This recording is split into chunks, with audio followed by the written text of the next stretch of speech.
Most of my teaching is in the area of research methods, and this is particularly challenging to teach because although it's not students' favourite subject, it's really important that they learn about it. Because if they want to go on and conduct their own research or evaluate other people's research, they need to know about research methods.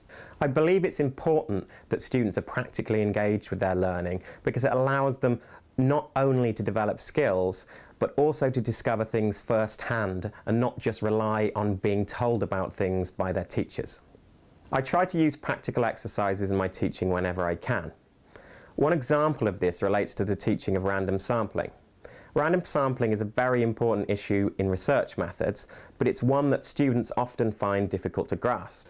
In this exercise, I get students to actually select random samples. I do this with bags of beads that I've made up, and the bag of bead represents the population that they're sampling from. Students take samples of different sizes, and we record on the board what happens to these samples as they get larger and larger. By the end of this exercise, students have a much more direct understanding of what random sampling is and why it's important in research.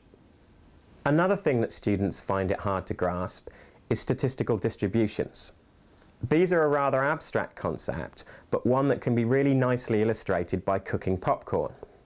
So to the surprise of the students in one of their lectures, halfway through, without warning them, I start cooking popcorn.